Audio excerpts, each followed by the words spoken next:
Turbo engine running. Absolute genius. Get this. Welcome. This is the show where we bring you Science. What that essentially means is discoveries, Advances. Questions. Research. technology. Unbelievable.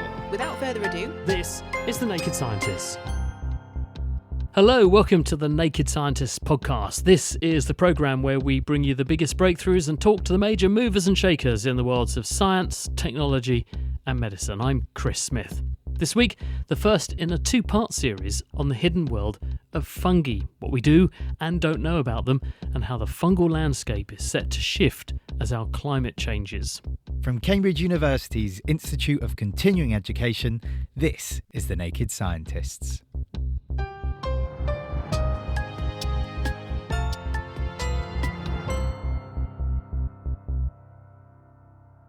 Fungi are older than the dinosaurs, stranger than science fiction, and more essential to life on Earth than almost everyone realises.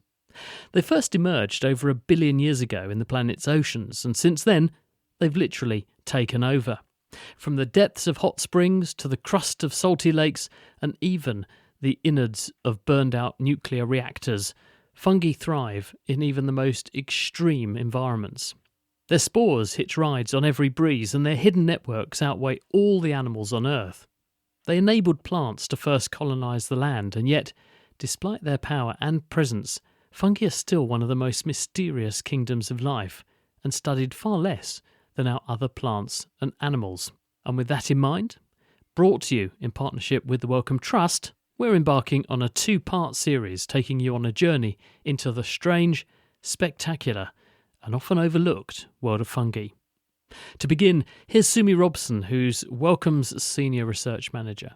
Fungi are a kingdom, the same way that animals are a kingdom or plants are a kingdom. And if you think of everything that encompasses the animal kingdom, everything from insects to a blue whale, or in the plant kingdom, we're talking about mosses or herbs that we eat to the big oak tree, it's the same for fungi. We've got teeny tiny single-cell organisms like a yeast. We need yeast to make bread, or yeast that ferments sugars that give. Go on, say beer. Say it, yeah. And the same way, fungi, we get these large multicellular fungi as well. Actually, now we think the largest organism in the world is not the blue whale, it's a fungus that's found in Oregon in one of the national parks, and it sprawls acres and acres and weighs tons and tons. Goodness. If one winds the clock back then, where do fungi come from? Where in the tree of life on Earth, going back 4.5 billion years, where do fungi fit into the picture? So we think they come similar to plants, that they started their life in the oceans, and around the time that plants moved from the oceans onto land, fungi did the same. And actually, we now think that plants wouldn't have been able to make the transition from the sea onto land without fungi, because they didn't have roots in the sea. They didn't have a way of getting into the soil and getting all the water and nutrients that they do.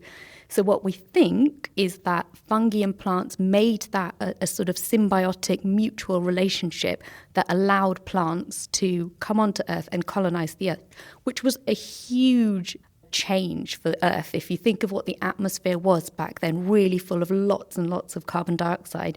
And what plants did was take in that carbon dioxide, photosynthesize it into sugar and release oxygen, which is what allowed us to evolve.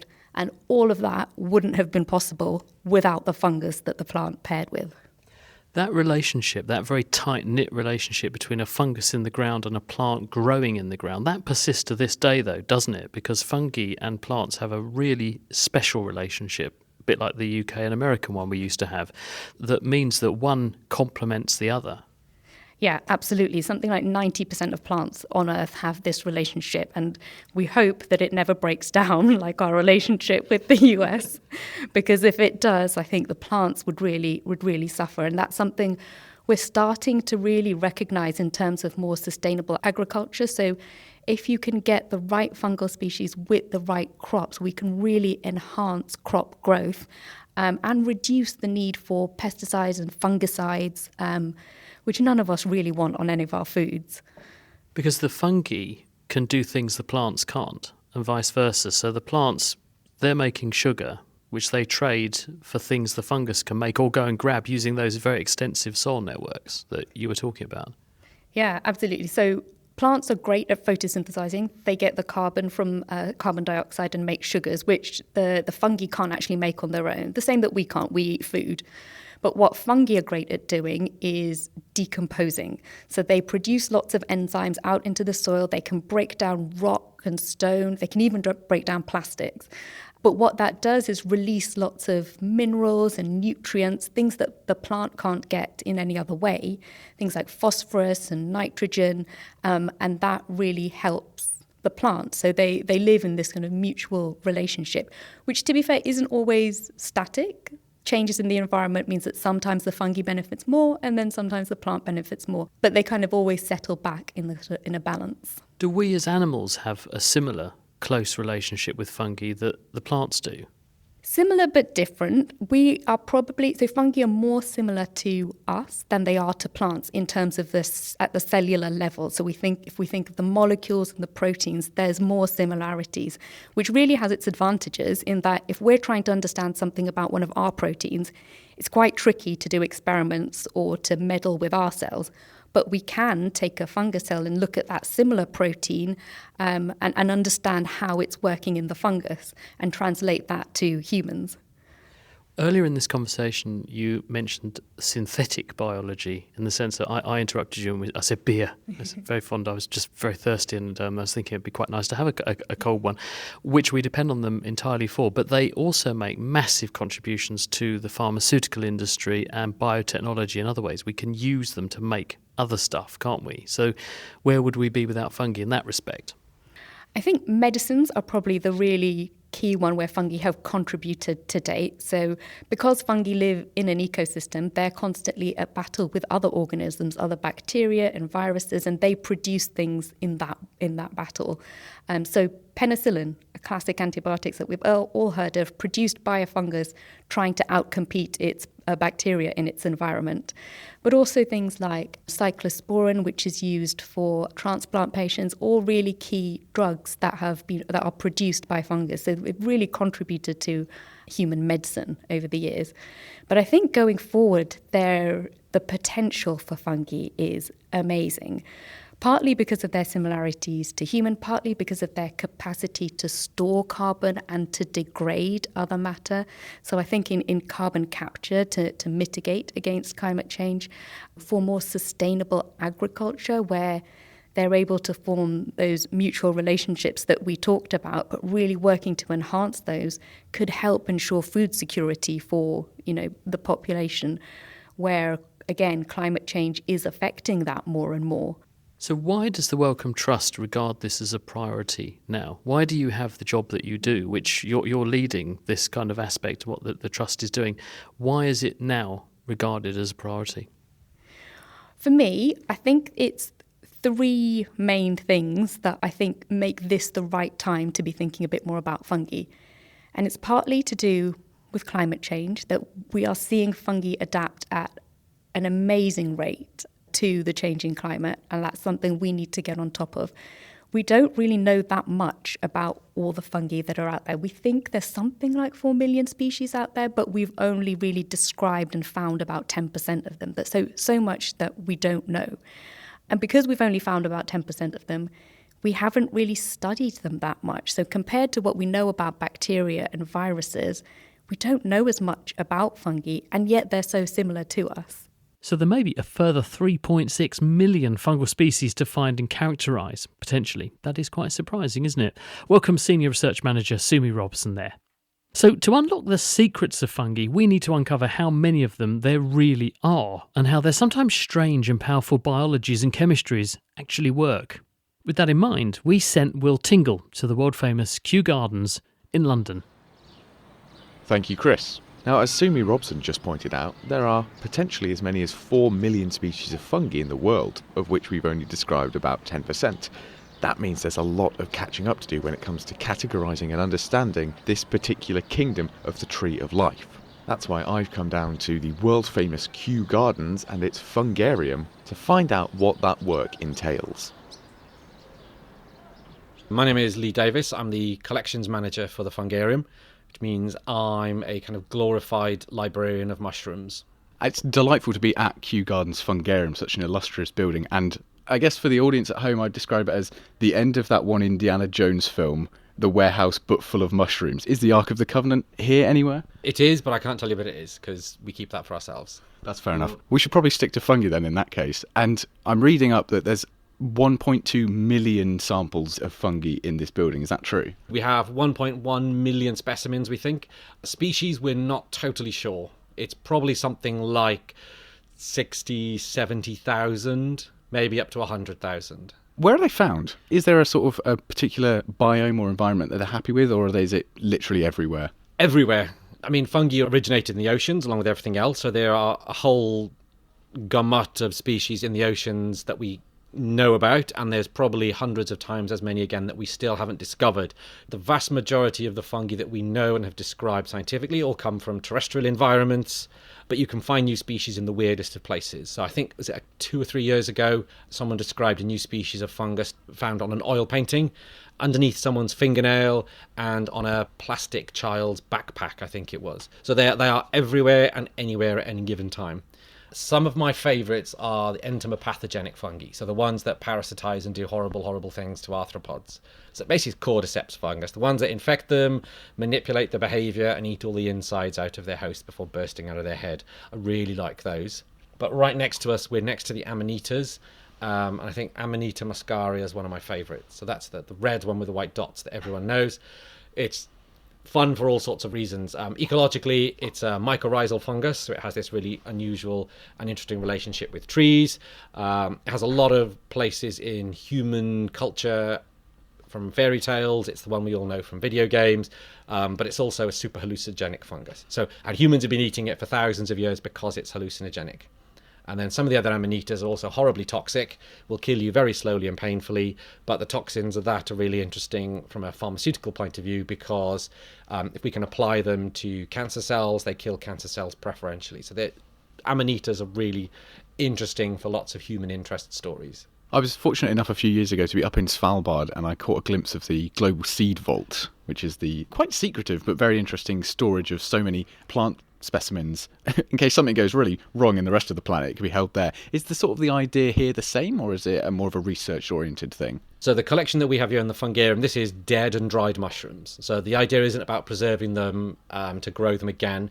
It's about having a kind of snapshot microcosm of the world's fungal diversity so that we can study it for taxonomy and ecology, and then we can start to also explore it in terms of genomes for novel enzymes and drugs that we might want to use.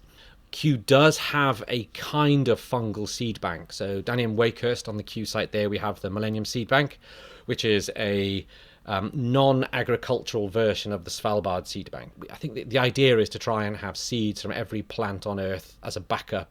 And it turns out that probably all of those seeds have fungus in them, non-pathogenically. So it's just living inside them, not causing any disease, just doing its own business. So we kind of do have our own Svalbard, but it's in Wakehurst. Pretty equivalent, I would say, in terms of scenery. Bit warmer, and no polar bears. For now. For now. What kind of work then is going on with these? So the vast majority of what we do here with this collection is taxonomy. So what fungi are out there in the world, how are they related to one another, and just understanding fungal diversity of the world. Have there been any interesting discoveries as to sort of our changing perception of fungi that have originated here? Yes. So, good example of this. Up until about 20 years ago, all fungal taxonomy was based on morphology. What does it look like? What do its spores look like under a microscope? What do the sex cells look like? It's kind of very physically derived information. Turns out it's horribly inadequate. The example that comes from here is one of our former head of mycology bought some porcini mushrooms in the supermarket, so dried Boletus edulis. And he brought 13 pieces here into the lab, sequenced all 13 of them. Turns out none of them were actually Boletus edulis. There were 3 different species in there, and all of them were new to science. And so the diversity is much higher, and it's very, very easy to split up an individual species into maybe half a dozen or more based on the DNA. And we can do that here with the collection. It's relatively easy to find a new species to science hidden in these boxes really easily once you start to do DNA. Do you have any particular favourites in this collection that you'd be willing to show me? Okay, so this is Bev. Bev was a tarantula. So this is just the normal tarantula. This is a megali bird-eating spider that's been parasitized by Cordyceps callosauroides. So that's one of these cordyceps type fungi it's invaded her body, probably manipulated her behavior, and then finally killed her and eaten all of her guts before these two big, long, orange fruiting bodies have popped out of her leg joints. It almost looks like a nice exoskeleton of a tarantula has gone for a swing almost on a couple of vines. Yeah, it does look like, she's wearing streamers. They're really pretty. So am I right in thinking then that these long tendrils erupt and the spores come out of them and spread further to the next unlucky arachnid? That's exactly it, yeah. So these fruiting bodies, mushroomy type things, they're just sort of long strands rather than a mushroom, but they're about 6 to 8 inches long. I think the top 2 or 3 inches will be fertile, so they'll be producing spores, and because they're kind of lifted above the leaf litter by their height, they'll drift on the wind. They'll either land on another spider or they'll land in the leaf litter and wait for a spider to tread on them and get picked up. These are also so in vogue at the moment thanks to a very popular TV show. I'm sure you're sick to death of discussing it, but for the listeners at home, the realistic chance of that happening to us is probably quite low. It's low, but not zero. So the things in our defence are we're too hot. So mammals' body temperature is too warm for these fungi. They don't like it. But natural selection and climate change is going to push their tolerance. We also have quite a good immune system, but also these cordyceps type fungi that have this behavior manipulation and turn their insects into zombies, they've been doing this for 60 odd million years. So we know that there's ants in amber which have cordyceps on them. So they're not really out to get us. So they kind of already have their kind of favorite food. This is what they're kind of triggered by when it comes to germination and development. So they're not interested in humans yet. But climate change, natural selection, who knows what will happen as we get exposed to these over the coming decades. Never say never. Macabre and fascinating in equal measure. Lee Davies in conversation with Will Tingle at Kew Gardens in London. The Naked Scientists podcast is produced in association with Spitfire, cost-effective voice, internet and IP engineering services for UK businesses. Find out how Spitfire can empower your company at spitfire.co.uk.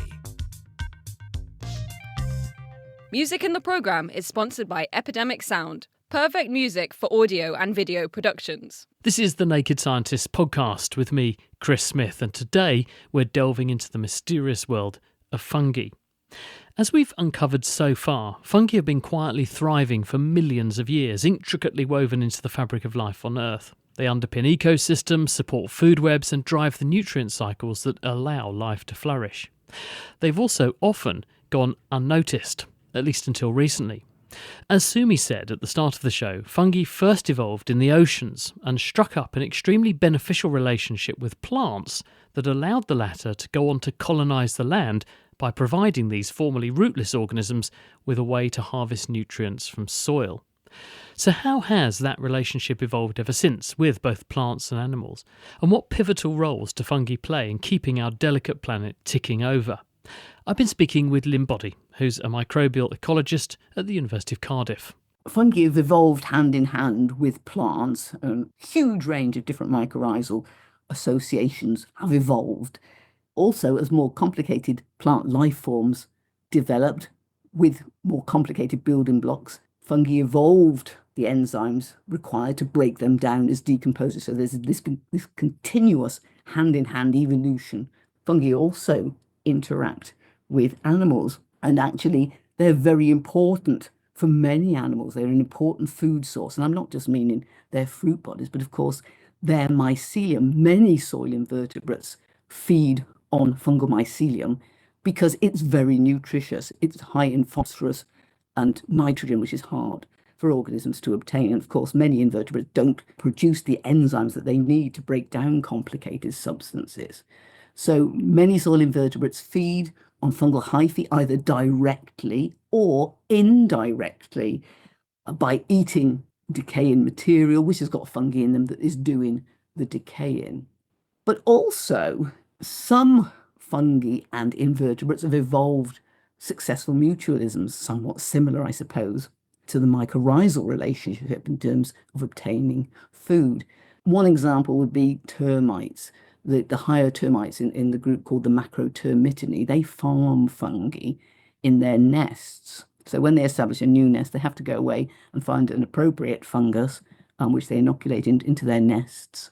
And they bring food to the fungus. The fungus can break it down because the termites don't have the enzymes for breaking down. They don't have enzymes to break down complicated lignocellulose, but the fungi do. And then the fungi produce various structures on their hyphae, which the termites will eat.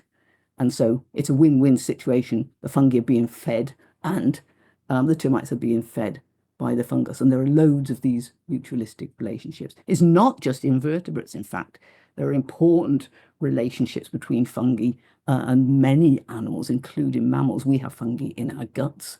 And animals such as ruminants, like cows, they depend on fungi too, and other microbes in their rumen for breaking down the grass that they eat. The picture you've painted is one of fungi playing this enormously important role, central role in biology and helping to support the growth, but also support the end of lives of a range of different species and things.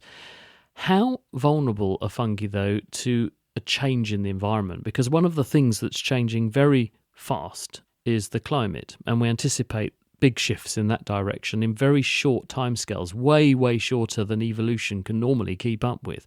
So are we worried about that? As a biologist, are you concerned about what that may do and whether fungi can keep up?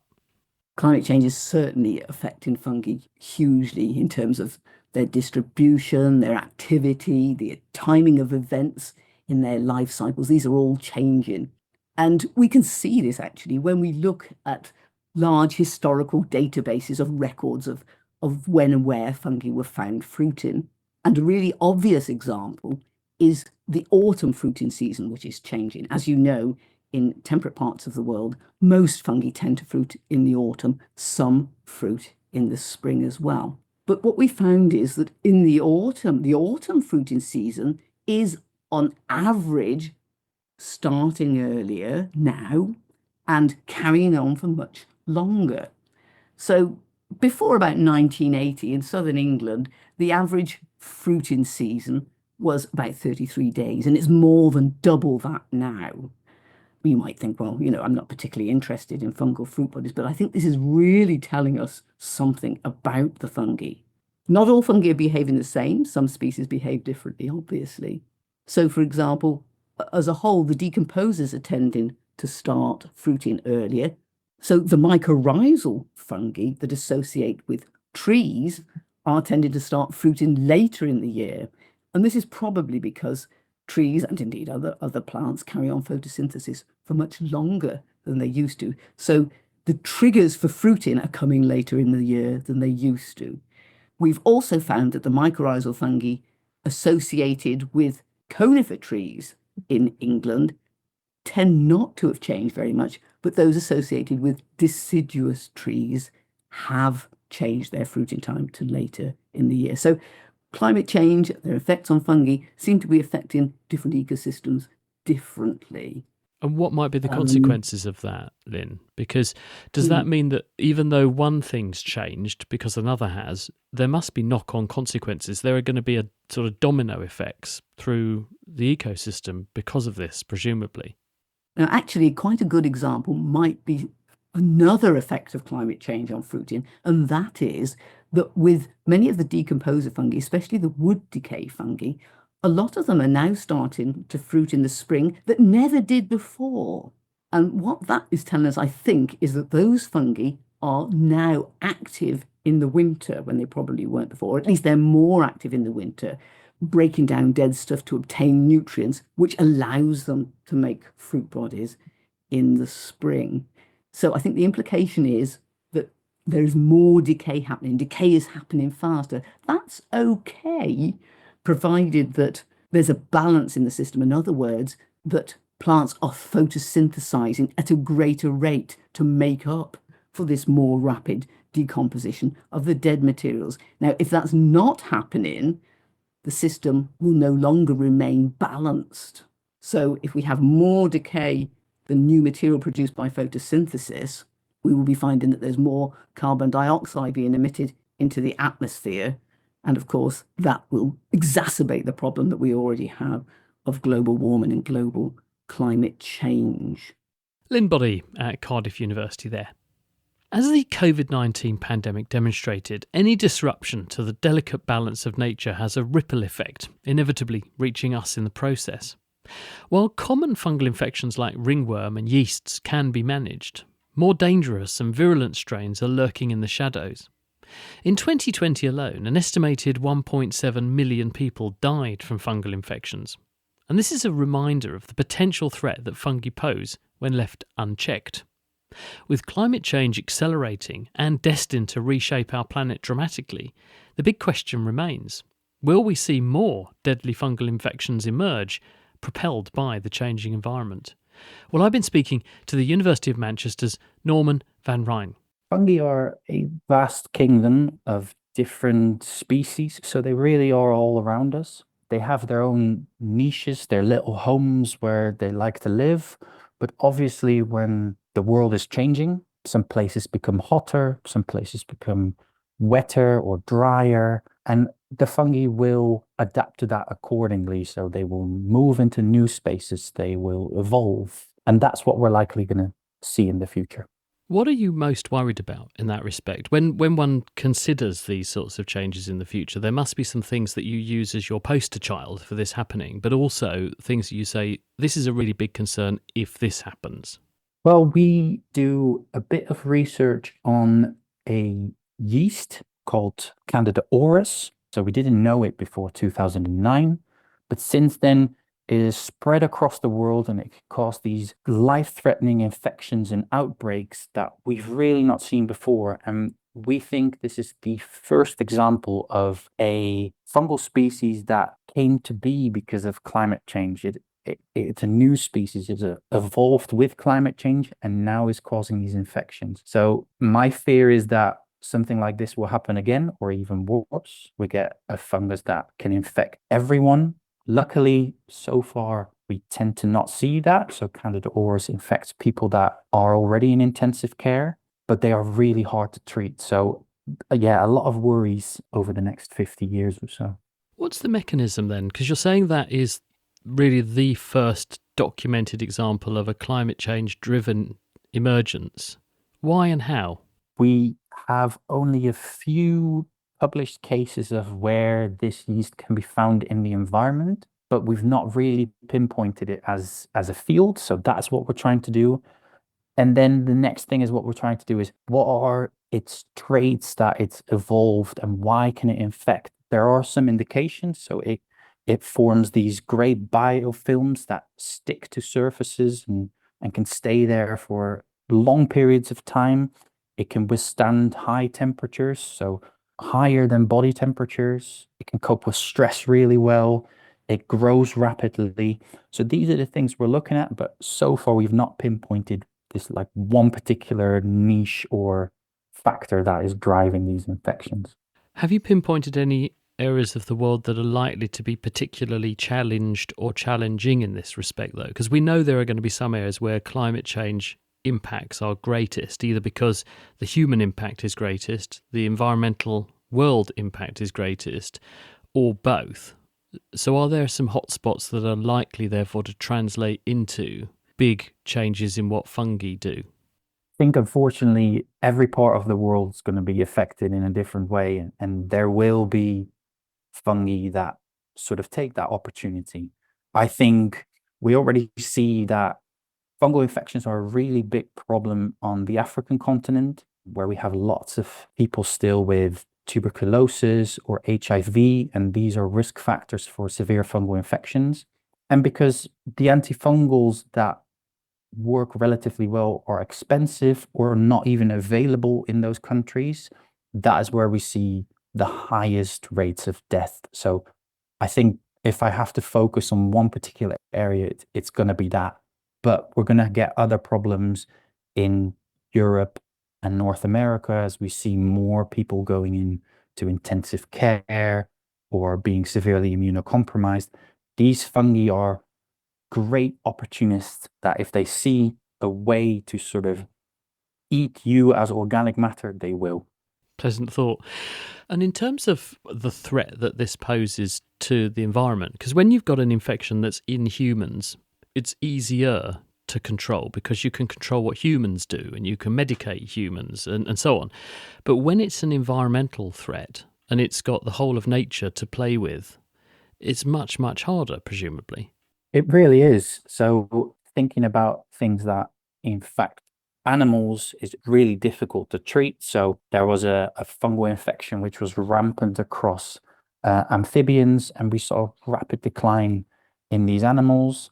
There's an example of outbreaks among these parrots, kakapo species, that are already close to extinction and wiped out about 10% of the complete population. But also if we think about plants and crops, massive crop loss and trying to sort of rein in the fungal infections is incredibly difficult. And that's why our farmers are even having to use tons and tons of fungicides a year to save their crops. But are they paradoxically accelerating the problem by doing that? So as we effectively pour more petrol on the fire to control it, we're actually driving the evolution of these fungi and possibly intensifying things. Partially, but there are a group of fungi that are sort of the main drivers of plant infections, and there is only very limited group that is able to cause plant infections and human infections. So there's sort of still relatively separated problem, but there are some examples where we have these cross-kingdom fungal species, and actually what we already see is that they are exposed to these chemicals in fields, and that's exactly where they start to evolve this resistance to the antifungals that we use in the clinic. So we've got this sort of dual problem of trying to fight nature and evolution. We've dwelled quite heavily on the bad news. Hopefully you've got some good news for us in terms of what we might be able to do about this in order to hopefully swerve round some of these things that you say are the rocks in the path ahead. Luckily, it always starts with awareness. And I think if we compare to where the field is now compared to sort of 20 years ago, there's a lot more awareness and crosstalk between these fields of research. So we now see that clinicians are starting to speak to farmers, start to speak to policymakers, so we can actually start doing something about it. On top of that, we've got some great novel molecules that are hopefully going to come out within the next few years in agriculture, but also to treat human infections. So I've got great hope that there will be something out there that we can do to treat these infections. Norman Van Ryan at the University of Manchester there. So there may well be a wave of fungal disease outbreaks attacking a range of targets looming on the horizon. But are we battle ready, especially in the areas of the world where that is most likely to happen? Well, in the next show on fungi in a couple of weeks' time, we will be finding out. In the meantime, though, we will hear from our next titan of science in the form of the Egyptologist and space archaeologist Sarah Parkak. Do join us next Tuesday to hear what she's got to say. The Naked Scientist comes to you from the University of Cambridge's Institute of Continuing Education. It's supported by Rolls-Royce. I'm Chris Smith, and from all of us here at the Naked Scientist team, thank you for listening, and until next time, goodbye.